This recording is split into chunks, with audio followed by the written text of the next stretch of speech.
Hi, and welcome to another edition of 310 to Left. We come to you from the Red Sox dugout, a little bit of a shorter edition tonight. Tom, Caron, Alex, Speier, as always, joined by the hardest working man in baseball, Kenley Jansen. How you doing, Kenley? I'm doing great. Thanks for having me. You know, the work you put in now. Yeah. You're going to be 37 by the end of the month, right? You're going to. How different is it from when you were a young man? Like, how much more do you know about what you need to do? What is that daily preparation like now, as a guy who's been doing this as long as you have? I mean, like I say, for me, it's how tough it can be mentally, and to me, age is just a number. I feel great, and to be honest with you, I feel much mature, much better.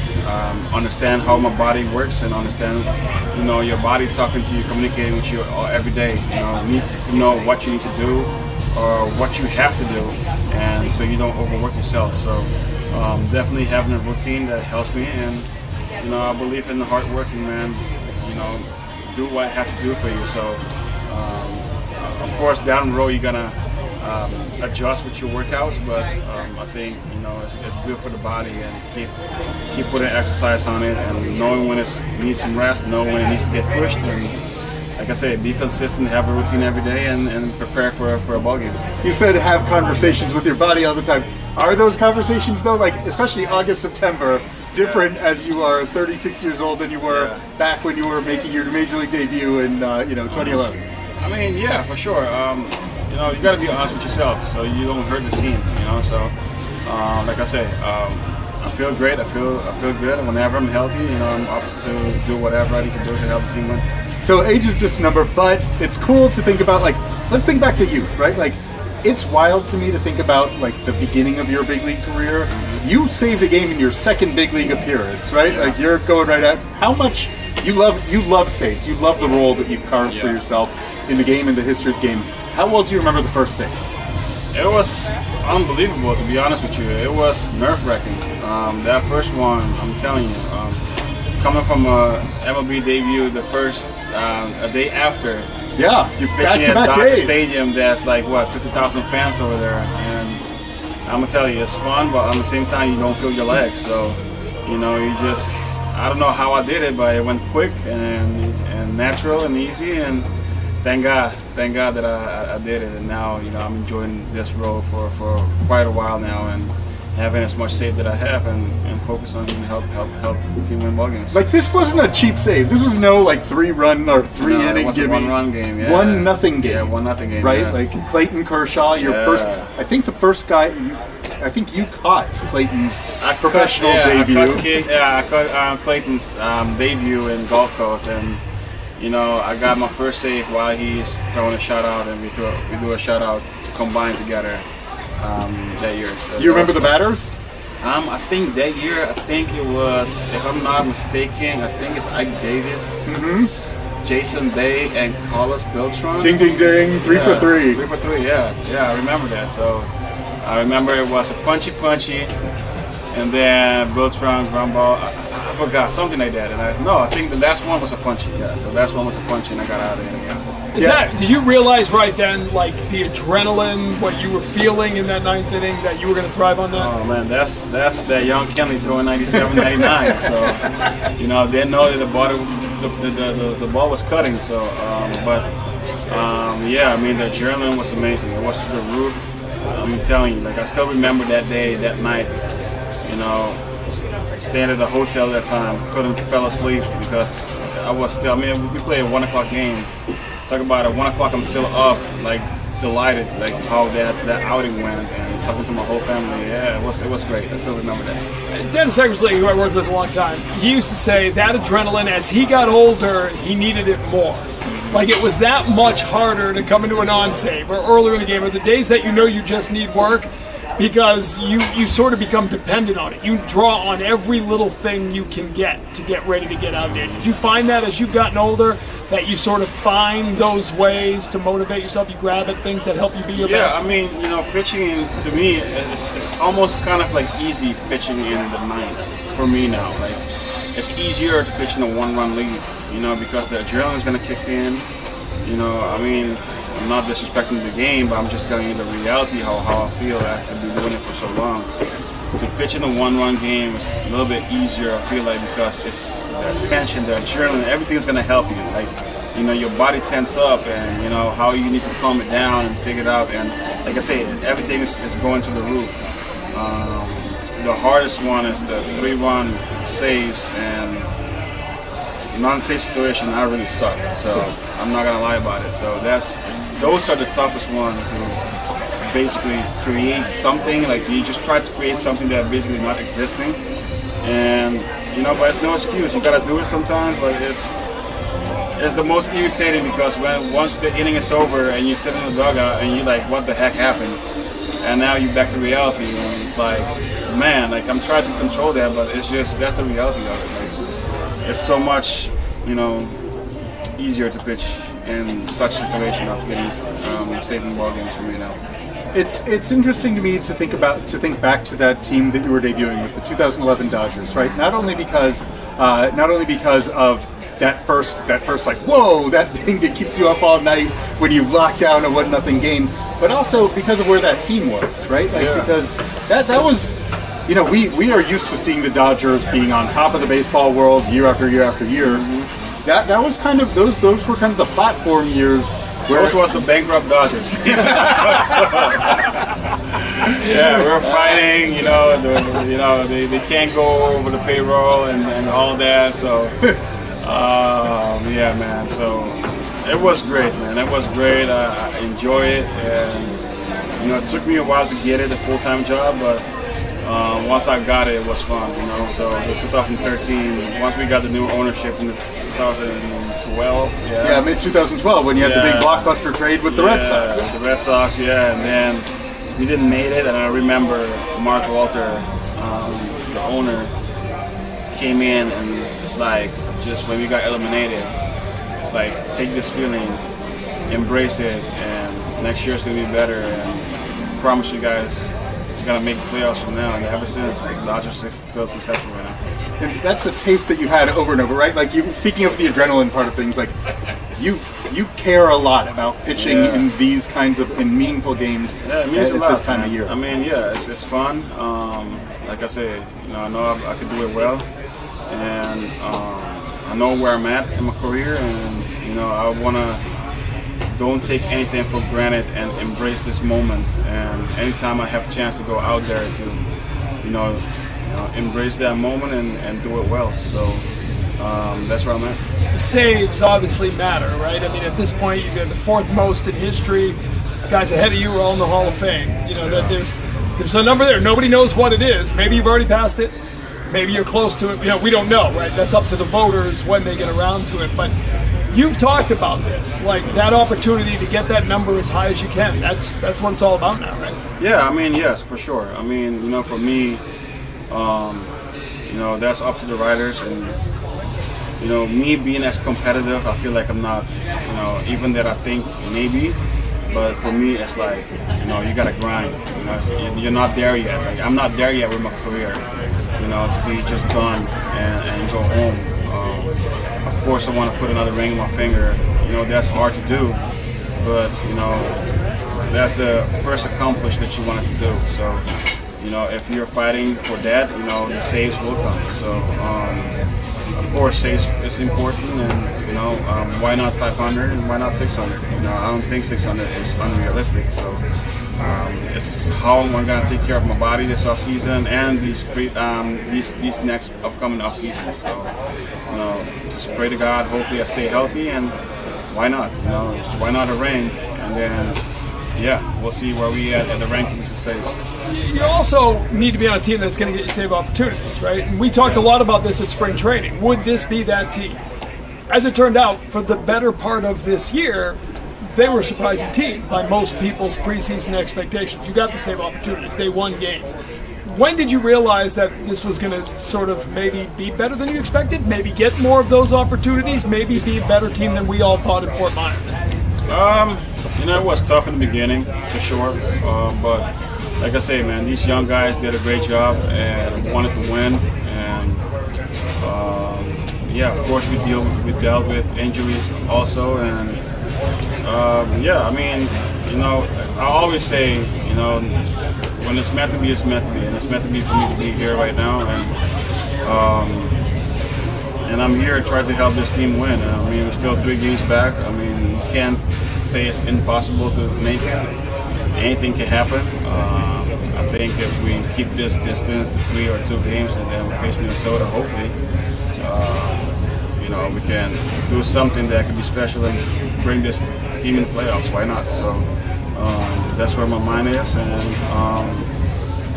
I mean, you got to get good teams to get your saves. And obviously, I got my saves here, and right now it's just trying to focus to finish strong and hopefully we can get in.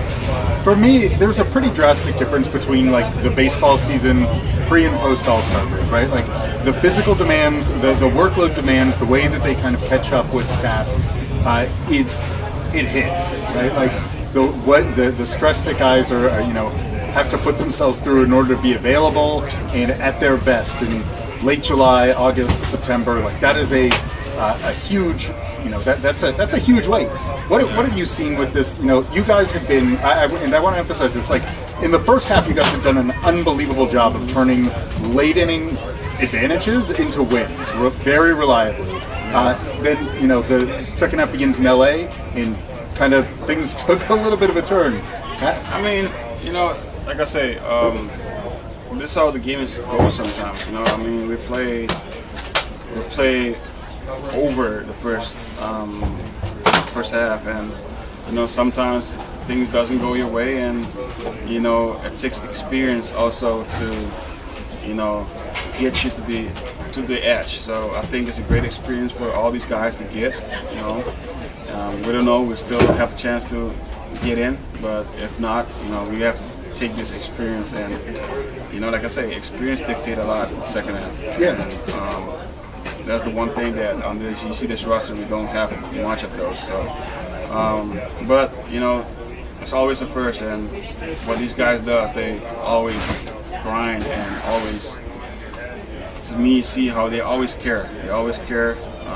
Sometimes we care too much that when we take a bad loss, we let it, make it bleed too much after the game. I feel like, and sometimes those are the things that we need to learn. That when you take such a bad loss, sometimes it's okay to just, don't sit and think too much about it. Just, keep going, moving forward. And but like I say, it's things, for all of us to process it, and in the future it'd be better for all these young guys going forward. Yeah, that's part of the reason why I ask about the 2011-2012 experience that you faced. How much were those experiences where you guys were like grinding, trying to trying to push? Few guys already in their roster went to the playoffs before. Like we have that core that went in the 2006, 2008 and 9. Yeah. In the Manny playoffs. Wood time. Yeah, so you have that core strand like Manny, not Manny. You have Matt Kemp, Andre, Kirsch. Who I'm missing? James Loney. So then he got traded, but the 3 core that Kirsch, Matt, and Ethier, and when you put that together, and then you have guys like Carl Crawford come in, and Juan Uribe, who win a previous World Series with the Giants. So I think it was a combination with that and the young players that, like for me, it was looking up to those guys, catching their brains, talking to Matt, and remember Dre's and all those guys, coaches like, the late Kenny Howell. He used to be there. I rely on those. Rick Honeycutt. I rely on, so those would have helped you, and we do have it on AC here also as a manager, but it was a combination that that kind of helped us get to that hump. And I think for these guys now, on the quick learning, I think it's going to be good moving forward. You obviously came on as part of that, right? Like as part of the experienced player. You and JT both signed in the same off season, and brought about bringing in a veteran presence. How much do you think that as this team looks to move from like trying to fight its way into contention to kind of like really establishing itself as like in the middle of contention, that more moves to add kind of that experienced, those veterans is to supplement what an emerging young core is going to be critical. I think this team is. I really believe this team. The future is bright. You can see guys like Caron and Rafaela and all these guys. I think Abreu. Connor. I think the future is bright here. With Davis is still young, and they just gotta keep grinding. We all gotta keep grinding. Right now we have this season. We can't take it for granted. We just gotta finish strong and get to the playoffs. But I really believe that I think they're not far away. You talk about all of that, and a lot of it is leadership and culture, right? And you're a guy who at spring training was, showing the work ethic. Guys were telling me all the time, like, I watch what Kenley does every day and realize that he's still doing that. That's what I've got to do. But it's a little different. Pitchers tend to look up to pitchers. Position players look up to, and when you lost Story, you lost a lot of that veteran leadership, right? Now you see young guys sort of stepping into that role. What have you seen out of the young guys here? Has there been any players that you've said, this guy's got what it takes to sort of become part of that core that an organization, a franchise needs to build around? Caron is doing it. That's the guy that, the one thing I see, these guys learn fast, to build a routine. And that's the one thing you have to go and figure out and find quick in this game. It's such a long season. Is how are you going to build a routine? How are you going to take care of your body? And to see a guy like Caron who's he's out of the box every single at bat from home to first. He's taking care of his body. He's taking care of his body. You can see he creates a routine. He got it. He learned on a fast pace, and he's gonna be special in this organization. I'm telling you, that's the guy that's gonna push this team to the next level. I believe. With guys like Sedan and Abreu. So I think watching what second half, how Bay was throwing the ball, Tanner's doing a great job this year. Cutter, you see he's fighting. He had this fighting spirit in it. So you can start seeing the core of the team. Yeah. I think if they put pieces around him, it's going to be really well. How cool has it been for you to have Sedan Rafaela around as a fellow native of Curacao, and being able, I don't know whether or not, in watching him, you're sometimes reminded of what your own experience was as a young player, kind of coming on the scene quick. Yeah. How much he keeps you young. He grows, man. He grows. I can see how much he grows. To have a slow start, I think after he signed his deal, he kind of I don't know, maybe felt the pressure a little bit or something, but then he slowed down a little bit. But for him to mature and get out of that and having a tremendous season is unbelievable to watch him. And like I say, a local kid from Curacao, it's fun to see another guy from Curacao, from my town, developing to become a star. So you are the kid from Curacao, but now you are in that kind of fourth all time in saves. How much time do you spend thinking about the company that you're keeping? Have you studied Lee Smith's career, or I'm sure that you've crossed paths with Trevor Hoffman on a number of occasions, or Mario. Those are unbelievable names you're talking about. Unbelievable human beings, period. You talk about, So, why not 500 mark? Be the third one who did it. That's how I see it. So, I'm not far away. I'm 50 some saves away from it. So, why not? Why stop now? I'm 150 some saves away from 600. Why not? Why keep going? To me, learning about life, and I don't want to, as much I can do it now, I don't want to take my cleats off and be like, I'm done with this game, and then I regret it. And when I'm in my 40s, I should have played a little bit longer. So I love this game, and I always do it for love. Like I say, all this other stuff comes with it, but at the end of the day, it's how much love and how much you care about your teammates, how much you care about the organization, how much you just love the game, and hold my family name, carry that name to a level of respect, and not try to embarrass it, and then carry the front, whatever team you sign for. So,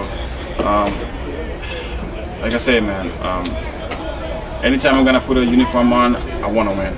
Period. Any organization I am, and if I'm gonna be here next year, why not? So that's how I see it. I'm playing to feel what I felt.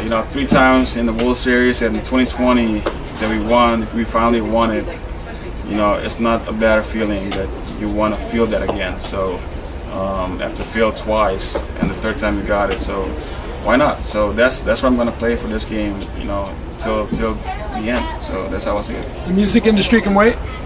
Oh, that could wait. You know, that's.